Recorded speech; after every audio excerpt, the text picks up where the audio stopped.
चीनी के दाम आसमान छू रहे हैं। क्या वाकई इसके पीछे का कारण गन्ने की कमी है या इसके पीछे कोई और वजह है?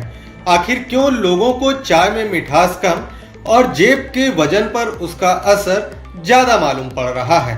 भले ही सरकार दावा कर रही है कि गन्ने की कोई कमी नहीं है और दाम कम होने वाले हैं, लेकिन ऐसा दिखता नजर नहीं आ रहा है। तो चलिए चीनी के दामों का पूरा गुणा गणित समझने की कोशिश करते हैं।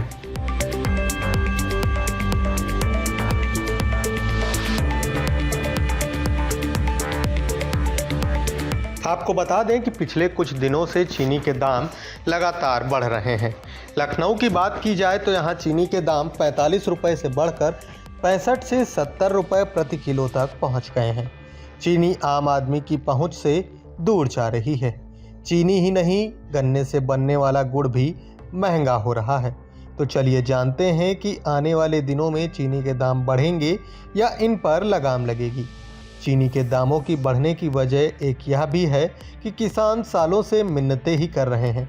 किसानों का कहना है कि गन्ना काफ़ी समय तक मिलों में पड़ा रहता है और उनका पैसा भी देरी से मिलता है। पैसा मिलने में देरी की वजह से किसान अब गन्ने की खेती से भी परहेज कर रहे हैं।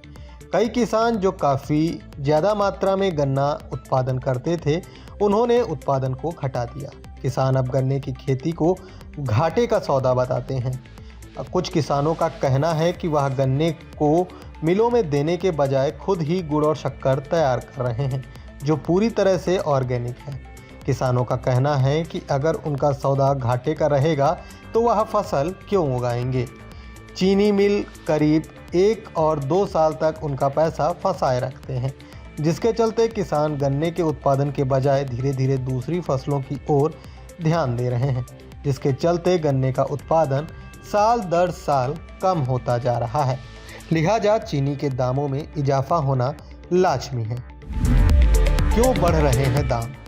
भारत में चीनी की काफ़ी डिमांड है, इसलिए भारत को घरेलू बाजार के लिए 270 से 297 LMT चीनी की ज़रूरत होती है।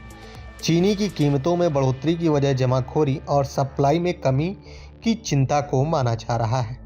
ऐसा कुछ राज्यों में बाढ़ व अन्य राज्यों में कम बारिश के कारण गन्ने की फसल खराब होने के चलते हुआ। ऐसी घटनाएं उत्तर प्रदेश, महाराष्ट्र, कर्नाटक जैसे प्रमुख उत्पादक राज्यों से हुई। कम बारिश बनी मुसीबत। महाराष्ट्र में कई प्रमुख गन्ना उत्पादक जिलों जैसे सोलापुर, लातूर, नंदुरबार, बीड, परभणी और अहमदनगर में 21 अगस्त तक बारिश की कमी रही। यह राज्य भारत के गन्ने का दूसरा और सबसे बड़ा उत्पादक है। गन्ने का तीसरा सबसे बड़ा उत्पादक राज्य कर्नाटक में इस साल सामान्य से 22% कम बारिश हुई।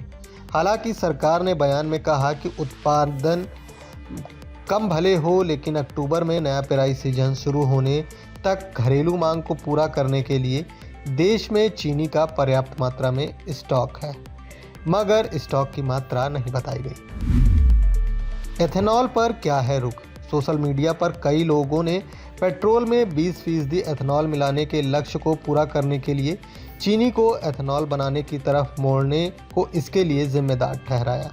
हालांकि आंकड़ों से पता चलता है कि कुल चीनी उत्पादन में उतार चढ़ाव के बावजूद एथेनॉल उत्पादन के लिए चीनी का आवंटन काफ़ी हद तक स्थिर रहा है। लिहाजा यह दावा पूरी तरीके से सही साबित नहीं होता है। चीनी के और इस पे शक्कर पे रेट बहुत ज़्यादा बढ़ गए। बताओ क्या रेट 65 रुपये किलो हो गई है चीनी। अब हम क्या खाएं और क्या कमाएं बताओ। चीनी की स्थिति भैया खराब है बहुत, पब्लिक परेशान है। 44 से 64-65 हो गई। ग्राहकों का कहना यह है कि चीनी बढ़ रही है, फर्क तो बताइए ग्राहक पब्लिक को। ये कह रहे हैं कि एथेनॉल की वजह से ये चीनी थोड़ी कम बनी है, शॉर्टेज है।